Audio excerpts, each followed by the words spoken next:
Hello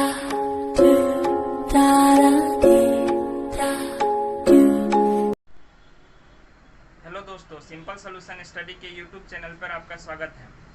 जैसा कि हम लोग इंग्लिश ग्रामर का चैप्टर चल रहे थे, जिसमें हम लोग पढ़ रहे थे इन्फ्लेक्शन ऑफ नाउन्स।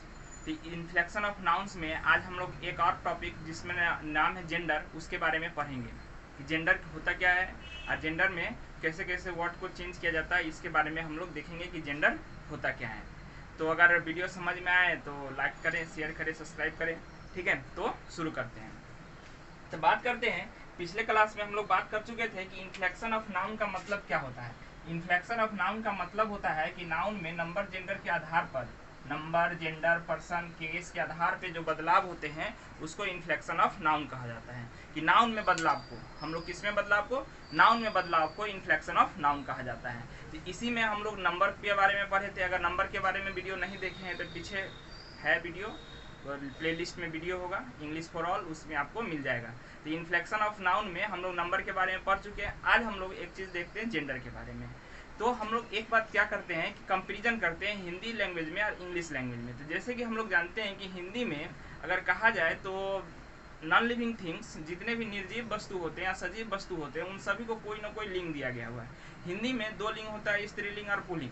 ठीक है, जैसे कोई भी चीज़ उसमें कुछ भी होगा तो उसका लिंग होगा, निर्धारित होगा। लेकिन इंग्लिश में ऐसा नहीं है। इंग्लिश में 4 जेंडर होते हैं। लिंग कहने का सेंस होता है denote the person belongs to that group.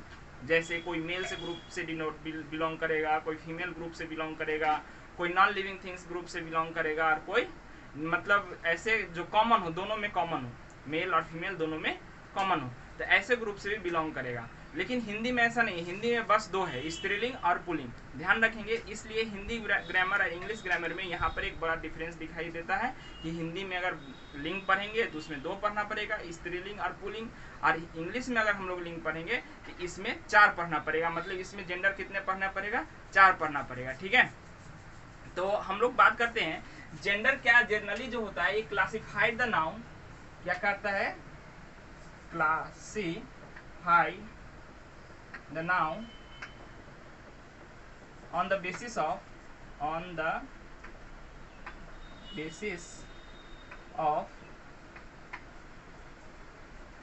क्या कहेंगे इसको, सेक्स। इस सेक्स के आधार पर नाउन को बांट देता है कि नाउन कितने तरीका के हो सकते हैं। तो इसमें से सबसे पहला नाउन होता है मैस्कुलिन जेंडर, जिसको हम लोग कहते हैं मेल या पुल्लिंग कहा जाता है। इसको क्या कहेंगे, डिनोट मेल। ये क्या करता है, मेल को डिनोट करता है। ठीक है, जैसे एग्जांपल के तौर पे समझ सकते हैं, जैसे मैन, ठीक है, फादर, ठीक है, बॉय, इटीसी। ये क्या होंगे, मैस्कुलिन जेंडर होंगे। अगर बात करें फेमिनिन जेंडर का, तो ये करता है डिनोट फीमेल। ये किसको डिनोट करता है, ये फीमेल को डिनोट करता है। ध्यान रखेंगे, यही इसका डिफिनीशन है। जैसे मैन का उल्टा क्या कर सकते हैं, वुमेन, ठीक है, फादर का मदर और बॉय का गर्ल। इस तरीके से हम लोग मैस्कुलिन का फेमिनिन में जेंडर के आधार पे चेंज कर सकते हैं। एक तीसरा तरीका का जेंडर होता है, हिंदी में तो 2 ही होते हैं, मैस्कुलिन और फेमिनिन। ठीक है, लेकिन इंग्लिश में अगर देखेंगे तो इंग्लिश में 2 और जेंडर होते हैं। एक होता है न्यूट्रल जेंडर और एक होता है कॉमन जेंडर। तो हम लोग बात करें न्यूट्रल जेंडर का। न्यूट्रल जेंडर ऐसे चीजों को कहा जाता है जिसमें निर्जीव वस्तुओं का बोध करवाया जाए। किसका बोध करवाया जाए, निर्जीव, जिसमें ज्ञान नहीं होता है, उसको निर्जीव कहते हैं। निर्जीव वस्तुओं का बोध कराए, वस्तुओं का बोध कराए। न्यूट्रल किसको कहा जाता है, निर्जीव वस्तुओं का बोध कराए, जिसमें जान नहीं होता है। सीधा सी बात है, जान नहीं है तो उसमें कोई भी सेक्स नहीं होगा, मतलब उसमें कोई भी जेंडर नहीं होगा। तो इस कारण से हम लोग इसको क्या कहते हैं, निर्जीव वस्तुओं का बोध कराए, उसको हम लोग न्यूट्रल जेंडर कहा जाता है। खास करके न्यूट्रल जेंडर में ऐसा नहीं कि सिर्फ निर्जीव वस्तुएं होते हैं, कुछ खास ऐसे छोटे छोटे कीड़े मकोड़े, छोटे जीव, छोटे कीड़े मकोड़े भी होते हैं जिससे न्यूट्रल जेंडर को रिप्रेजेंट करवाया जाता है। नाउन में अगर क्लासिफाइड करना हो तो अगर सीधा बात रखें तो कलेक्टिव नाउन, किसको, कलेक्टिव नाउन और मटेरियल नाउन को हम लोग न्यूट्रल जेंडर में रखते हैं। जैसे कलेक्टिव नाउन में अगर कहेंगे तो क्लास एक कलेक्टिव नाउन होगा, तो क्लास का जेंडर डिसाइडेड नहीं होता है। क्लास कोई ग्रुप, क्लास बच्चों का क्लास हो सकता है, तो इसमें कोई जेंडर डिसाइडेड नहीं होता है। ठीक है, तो कलेक्टिव नाउन को हम लोग कह सकते हैं कि न्यूट्रल जेंडर होगा। और मटेरियल नाउन में जैसे गोल्ड को कह सकते हैं, गोल्ड एक मैटर है, तो गोल्ड का भी कोई भी जेंडर नहीं होता है। मतलब वो न्यूट्रल जेंडर होता है। सीधा सी बात है, समझ गए इतना बात कि न्यूट्रल जेंडर किसको कहा जाएगा, द कलेक्टिव नाउन और मटेरियल नाउन को हम लोग न्यूट्रल जेंडर कहते हैं। इसी में एक खास चीज आता है कि इंसेक्ट के नेम, इंसेक्ट के जितने भी नेम होते हैं जैसे मस्क्यूटो, हाउस फ्लाई, बटरफ्लाई, इन सब को हम लोग क्या कहेंगे, न्यूट्रल जेंडर में रखेंगे। छोटे एनिमल्स जैसे कि हम लोग कह सकते हैं खरगोश हुए, ठीक है, छोटे छोटे कोई भी छोटा छोटा जानवर, चूहा हुआ, ठीक है, मोल मतलब छुछुंदर हुआ, ये सब जीव को हम लोग क्या कहते हैं, न्यूट्रल जेंडर में रखते हैं। मतलब स्मॉल एनिमल को भी हम लोग कहाँ रखते हैं, न्यूट्रल जेंडर में रखते हैं। तो हमारे ख्याल से आपको न्यूट्रल जेंडर तक समझ में आया होगा, ठीक है। हम लोग क्या क्या सीखे हैं, हम लोग जेंडर किसको कहा जाता है हम लोग देखे हैं, generally denote the sex of noun, generally यही बात है, gender denote the sex of noun, noun का क्या ग्रुप होगा, किस ग्रुप में आएगा, किस कैटेगरी में होगा। याद रखना है कि जेंडर का इस्तेमाल नाउन में इसलिए किया जाता है क्योंकि हम जेंडर के हेल्प से ही सेंटेंस में प्रोनाउन को सेलेक्ट कर सकते हैं। अगर जेंडर सेलेक्ट नहीं कर पाए तो नाउ सेंटेंस में प्रोनाउन सेलेक्ट नहीं कर पाएंगे कि किसके साथ हिज लगाना है और किसके साथ हार लगाना है। इसलिए जेंडर पढ़ना जरूरी होता है। जेंडर इसलिए पढ़ना जरूरी है कि अगर सेंटेंस में कहीं पर भी, ऐसे तो कोई जनरल कहीं यूज नहीं होगा, जनरली कहीं नहीं यूज होगा, सेंटेंस में यूज हुआ किसके साथ, किस वर्ड के साथ हमको प्रोनाउन कौन सा यूज करना है। तो नाउन इसलिए हेल्प करता है कि सेंटेंस में प्रोनाउन चुनने में आपको तकलीफ न हो। तीसरा बात तो समझ में आया कि जेंडर क्या होता है, कि generally denote the sex of noun, ठीक है। कितने होते हैं इंग्लिश में जेंडर, तो 4 होते हैं, masculine gender, feminine gender, common gender और न्यूट्रल जेंडर। तो हम लोग बात करते हैं यहाँ पर कॉमन जेंडर के बारे में। तीसरा नंबर में कॉमन जेंडर इसको कहा जाता है, डिनोट्स मेल एंड फीमेल दोनों को डिनोट करता है। किसको करता है, ये सीधा लिखेंगे, डिनोट्स मेल एंड फीमेल। किसको करता है, डिनोट मेल एंड फीमेल, ये दोनों को रिप्रेजेंट करता है, मेल और फीमेल दोनों को रिप्रेजेंट करता है। जैसे कि चाइल्ड मतलब बच्चा, बच्चा का सेक्स डिटरमाइन नहीं करते हैं, उसमें बच्चा है, बस बच्चा है, किसी को भी कह सकते हैं, बॉय गर्ल, चाइल्ड गर्ल, किसी को भी कह सकते हैं। ऐसे कहने के लिए कह सकते हैं बॉय चाइल्ड है, गर्ल चाइल्ड है, तो इस तरह से क्लासिफाइड किया जा सकता है। लेकिन जनरली चाइल्ड बोलने से दोनों हो जाता है, ठीक है। प्यूपिल बोलने से छात्र होते हैं, छात्र चाहे छात्रा दोनों को बोला जाता है। पेरेंट्स बोलने से माता पिता होता है, डॉक्टर बोलने से चिकित्सक कोई भी होता है, स्टूडेंट बोलने से विद्यार्थी कोई भी हो सकता है, एनिमी दुश्मन कोई भी हो सकता है, मेल भी फीमेल भी, ठीक है। टीचर शिक्षक का भी जेंडर कॉमन जेंडर में रखा जाता है। गार्डियन कोई भी हो सकता है, गार्डियन है ना, चाचा जी, मौसा जी, फुआ जी, फुफ्फी जी, कोई भी हो सकते हैं, है ना, इस तरीका का गार्डियन भी हो सकता है। फ्रेंड कोई भी हो सकता है, हाँ फ्रेंड को क्लासिफाइड करने के लिए कर सकते हैं, जैसे गर्लफ्रेंड, बॉयफ्रेंड, इस तरह से क्लासिफाइड किया जा सकता है। ऑर्फन मतलब होता है अनाथ, अनाथ कोई भी हो सकता है, बॉय भी और गर्ल भी, ठीक है। मिनिस्टर मंत्री कोई भी हो सकता है। मोनार्क, इसमें राजा रानी दोनों आता है, सम्राट सम्राज्ञी दोनों आते हैं तो उसको मोनार्क कहा जाता है। तो राजा रानी दोनों को एक साथ मोनार्क कहा जाता है ना। तो इस तरीका से हम लोग समझ सकते हैं कि कॉमन जेंडर क्या होता है। कॉमन जेंडर मेल और फीमेल दोनों को रिप्रेजेंट करता है, मेल को भी और फीमेल को भी रिप्रेजेंट करता है। तो इस सब बात को समझिएगा और लिखिएगा। इसको पढ़ना क्यों जरूरी है, क्योंकि हमको प्रोनाउन का यूज सही करना है सेंटेंस में, इसलिए हम पढ़ा रहे हैं कि कौन नाउन होगा कॉमन मतलब कॉमन जेंडर में, कौन होगा मैस्कुलिन, कौन होगा फेमिनिन और कौन होगा न्यूट्रल जेंडर में। तो इस तरीका से हम लोग चाहेंगे तो समझ सकते हैं। कुछ खास ऐसे नाउन होते हैं जिसका मैस्कुलिन से फेमिनिन बनाना हमको सीखना चाहिए। मैस्कुलिन से फेमिनिन कैसे बनाया जाता है उसको हम लोग थोड़ा सा ध्यान रखते हैं कि मैस्कुलिन से फेमिनिन कैसे बनाया जाता है। कुछ खास नाउन को ऐसे आप लोग चाहें तो अपने कॉपी में, नोटबुक में, जहाँ भी बना रहे हो तो बहुत सारा नेट के माध्यम से या फिर कोई भी बुक को फॉलो करके एक लिस्ट बना लीजिएगा और उसको याद कर लीजिएगा तो ज़्यादा अच्छा रहेगा, ठीक है ना। लेकिन फिर भी हम कुछ ऐसे नाउन को रखे हैं जो कॉमनली यूज होता रहता है, कहीं भी सिंपली, कहीं पे सिंपल सा वर्ड सब है जिसका हमेशा यूज होता रहता है। जैसे यहाँ पे बैचलर मतलब होता है कुंवारा, लेकिन ये लड़कों के लिए यूज किया जाता है, और लड़कियों के लिए स्पिंटर या मेड कहा जाता है। लड़कियों को, कुमारी लड़कियों को मेड कहा जाता है, स्पिंटर कहा जाता है, ध्यान रखेंगे। बॉय मतलब होता है लड़का, गर्ल मतलब होती है लड़की, ठीक है। बुल मतलब होता है सांड, काऊ मतलब होता है गाय। डॉग कुत्ता को कहा जाता है, बीच कुतिया को कहा जाता है, ध्यान रखेंगे। हॉर्स मतलब घोड़ा होता है और मेयर मतलब घोड़ी होता है। यहाँ नेफ्यू मतलब भतीजा होता है, निस मतलब भतीजी होती है, ठीक है। विजार्ड मतलब जादूगर होता है, विच मतलब जादूगरनी होती है, ठीक है। बात समझ में आया। तो इस तरीका का कुछ कॉमन नाउन है या फिर कुछ नाउन है जिसको हम लोग मैस्कुलिन से फेमिनिन चेंज कर सकते हैं। कुछ नाउन ऐसे होते हैं जिसमें अगर ESS लगा देंगे तो वो मैस्कुलिन से फेमिनिन चेंज हो जाते हैं। जैसे कि एक वर्ड है ऑथर, ऑथर में ESS जगा दिए, ऑथरेस, लेखक लेखिका बन गई, ऑथर का ऑथरेस।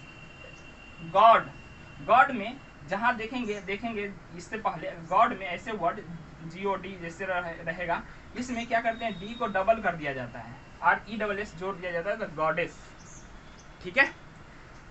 आयर, इसको आयर पढ़ते हैं, HEIR, आयर मतलब होता है उत्तराधिकारी, क्या होता है, उत्तराधिकारी, तो उत्तराधिकारिणी बन जाता है ESS लगा देने से, ठीक है।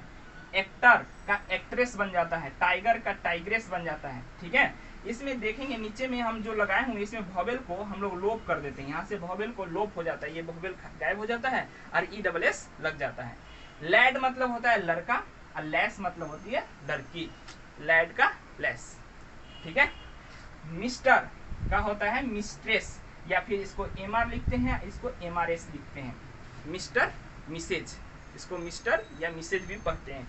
ही गॉट, जैसे मान लेते हैं, ऐसे बताया छोटे जीव जंतु का जेंडर डिसाइडेड नहीं किया जाता है, ठीक है ना, तो उसको अगर मैस्कुलिन से फेमिनिन बनाना हो तो ही सी लगा दो, ही गॉट का सी गॉट, ठीक है ना। अगर हाथी का बनाना होगा तो जैसे एलिफेंट है तो उसको वो बुल एलिफेंट बोल देते हैं, वो काऊ एलिफेंट बोल देते हैं, हो गया मैस्कुलिन से फेमिनिन जेंडर।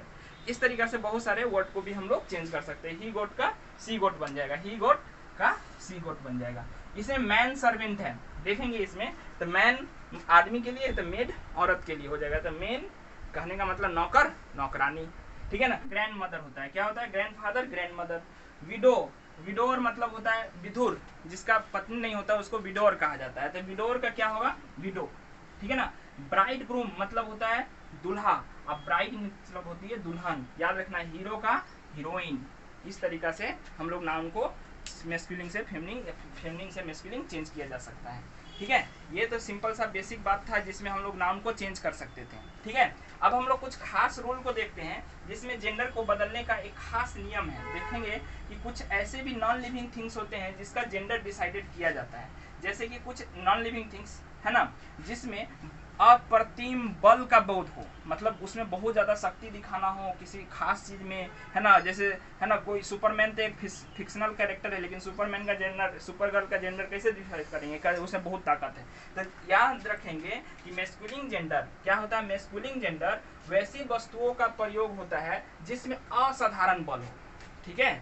यानी वस्तु है, समझ सकते हैं, वस्तु को निर्जीव वस्तुओं में रखा जाता है, न्यूट्रल जेंडर में रखा जाता है, लेकिन कुछ ऐसे चीज होते हैं जिसमें असाधारण बल हो, तो ऐसे चीज में हम लोग क्या करते हैं, ऐसे चीज में असाधारण बल को दिखाने के लिए हम लोग क्या करते हैं, मैस्कुलिन जेंडर का यूज करते हैं। जैसे द सन, सन में बहुत गर्मी होता है, असाधारण बल होता है। समर, गर्मी जानलेवा होता है। विंटर, बहुत ठंड है, इस तरह से बोलते हैं ना, अप्रतिम बल उसको दिखा रहे हैं। डेथ टाइम, डेथ टाइम, मरने का समय बहुत मुश्किल समय होता है, इसलिए अगर असाधारण बल दिखाना हो तो हम लोग मैस्कुलिन जेंडर में रखते हैं। जैसे एक सेंटेंस देख सकते हैं, the sun sets his warmth on all, मतलब कहने का सेंस है कि सूर्य अपना धूप हर किसी को गर्म रखने के लिए देता है, इस तरीके से समझ सकते हैं। फेमिनिन जेंडर का प्रयोग असाधारण सौंदर्य, मतलब बहुत ज्यादा सुंदरता हो, मनोहरता हो, तो ऐसे चीज को दिखाने के लिए हम लोग फेमिनिन जेंडर के करते हैं प्रयोग, चाहे वो नॉन लिविंग थिंग्स ही क्यों ना हो, चाहे वो नॉन लिविंग थिंग्स ही क्यों ना होता। अगर इसमें अगर देखेंगे तो द मून, ठीक है, the earth, the spring, nature, ये सब के सब क्या हो सकते हैं, सुंदरता, सौम्यता, मनोहरता को दिखाने के लिए किया जाता है। जैसे tonight is the new moon day, look at her beautiful face, यहाँ देख सकते हैं कि हम लोग प्रोनाउन का यूज करने के लिए ही इस्तेमाल करते हैं, क्या करते हैं, और यहाँ देख सकते हैं द सन के साथ किसका यूज किए हैं, हिज का यूज किए हैं। तो हम लोग जेंडर में इस तरीके से पकड़ सकते हैं कि मैस्कुलिन के साथ मैस्कुलिन और फेमिनिन के साथ फेमिनिन जेंडर का प्रयोग करते हैं। अगर बात करें हम लोग यहाँ पर कुछ खास ऐसे भी होते हैं, जैसे कि किसी जहाज का नाम हो, ठीक है, किसी जहाज का नाम हो, किसी जहाज का नाम हो, किसी देश का नाम हो,